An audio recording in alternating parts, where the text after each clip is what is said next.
ঘূর্ণিঝড় রিমালের প্রভাবে টানা বৃষ্টির কারণে রাজধানীর বাজারগুলোতে কমেছে সবজির সরবরাহ। তাই মৌসুমী সবজির দামও এখন চড়া, ফলে ক্রয় ক্ষমতা হারিয়ে দিশেহারা ক্রেতা। বিস্তারিত দেখুন আহমেদ অনিকের রিপোর্টে। গ্রীষ্মকালীন সবজি বেগুন, ঢেঁড়স, মিষ্টি কুমড়া, কাকরোল, করলা, শসা, চিচিঙ্গা, ধুন্দলের ভরা মৌসুম থাকলেও ঘূর্ণিঝড় রিমেলের প্রভাবে টানা বৃষ্টিতে কমেছে উৎপাদন, যার প্রভাবে বাজারে ঘাটতি দেখা দিচ্ছে সবজির। সুযোগ বুঝে দাম হাঁকছেন বিক্রেতারা, তবে বাজার ভেদে দামের কিছুটা ভিন্নতা রয়েছে। লাউ 40 টাকা, চিচিঙ্গা 30 টাকা, মরিচ 140-50, পটল 30-40, টমেটো 50, ভিন্ডি 30, করলা 40। এখন তো মালের দাম বেশি না, বোধ হয় 2-4 দিন পরে গেলে মাল না আসতে তো বৃষ্টি হয়ে গেছে।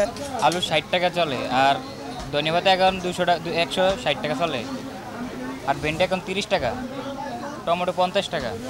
গত সপ্তাহের চেয়ে কিছুটা কমে কাঁচামরিচ বিক্রি হচ্ছে 150 থেকে 160 টাকা। আলুর বাজার বেড়ে দাঁড়িয়েছে 65 থেকে 70 টাকা। এ সময়ের অপ্রচলিত সবজি ফুলকপির দামও বেশি। বাজারের বাড়তি দামে নাভিশ্বাস ক্রেতাদের, সাধ্যের মধ্যে প্রয়োজনটুকু মেটাতেই কপালে চিন্তার ভাঁজ। বাজারের অবস্থা তো দাম বেশি, আমরা গরিব মানুষ কিনা খাইতে পারি না, যে জিনিসের দাম এই আমরা চলে না। 60 টাকার নিচে 80 টাকার নিচে কোনো তরকারি নেই, আপনি কি কিনবেন? 10,000 টাকা বেতন দিয়ে 20,000 টাকা যদি বাজারে যায় তাহলে আপনি খাবেন কি, থাকবেন কিভাবে, ঘর ভাড়া দেবেন কি, বাচ্চা কাচ্চা পড়াবেন কিভাবে? আলু 70 টাকা, পেঁপে 80 টাকা, একটা মানুষের পেঁয়াজ 80 টাকা। এই ধর্মমূলক নাম ইয়াটা সরকারের কমানো উচিত। কেন হেরা যে আনে, হেরাও দাম দিয়ে আনে, কেতার থেকে কেতা কিনা হয়, তা আমরা কই যাবো? চিনির দাম বাড়তি, তেলের দাম বাড়তি, চালের দাম বাড়তি, কোন জায়গায় আমরা খামো?